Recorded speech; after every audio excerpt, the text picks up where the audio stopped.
పరలోకంలో స్థలం ఉందన్నావు, అందరినీ ఆయన నమ్ముకుంటే అక్కడికి తీసుకెళ్ళిపోతారన్నావు. మరి ఈ భూమి మీద 840 కోట్ల మంది ప్రజలు ఉన్నారు, వాళ్ళందరూ పడతారా? పరలోకం అంతుందా అని మీరు అనుకోవచ్చు. పరలోకం ఎన్ని కిలోమీటర్లు ఉందో బైబిల్లో రాసుంది. పరలోకం ఎన్ని కిలోమీటర్లు ఉందో నాకు తెలిసిన వాళ్ళు ఒకసారి చేతులు ఎత్తండి. ఒక్కరు లేరు. మీరు బైబిల్ని చదివి చస్తే కదా మీకు తెలిసేది. మన భూమి ఉన్నంత విశాలంగా లేదు పరలోకం, చాలా చిన్నది. మీరంతా చదవండి ప్రకటన గ్రంథము 21వ అధ్యాయము 16వ వచనం. ఆ పట్టణము చచ్చౌకమైనది, దాని పొడుగు దాని వెడల్పుతో సమానము. అతడు ఆ కొలకర్రతో పట్టణమును కొలవగా దాని కొలత 750 కోసులైనది. దాని పొడుగును ఎత్తును వెడల్పును సమానముగానున్నది. అనవసరమైన అన్నిటికీ సెల్ ఫోన్లు వాడుతూ ఉంటారు. ఇప్పుడు వాడండి గూగుల్ ఓపెన్ చేసి 750 కోస్ అంటే ఎన్ని కిలోమీటర్లు అని కొట్టండి.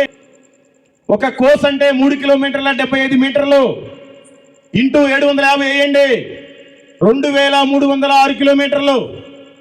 కొన్ని తర్జుమా బైబిల్ అయితే 2400 కిలోమీటర్లే. ఈ భూమి తూర్పు మొదలుకొని పడమర దిక్కు వరకు కూడా 40,075 కిలోమీటర్లు ఉంది. ఈ భూమి మీద 840 కోట్ల మంది ప్రజలు నివసిస్తున్నారు. పరలోకం ఓన్లీ 2400 కిలోమీటర్లే ఉంది. మరి దాంట్లో ఎంతమంది జనాభా పడతారు?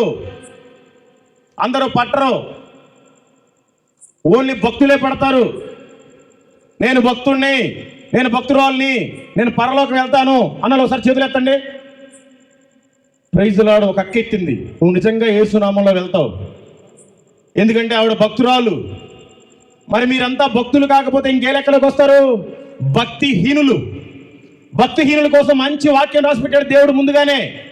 చదవండి సామెతల గ్రంథము 16వ అధ్యాయము 4వ వచనం. యెహోవా ప్రతి వస్తువును దాని దాని పని నిమిత్తము కలుగజేసెను.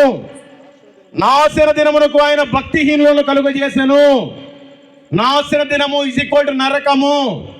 నాశన దినము = పాతాళము. నరకములో కాల్చడానికి కూడా యేసు ప్రభు వారే కొంతమందిని తయారు చేశాడంట. ఆ లెక్కలో నువ్వు ఉంటే ఈరోజు మారు, లేకపోతే నీ బ్రతుకు పతనమే.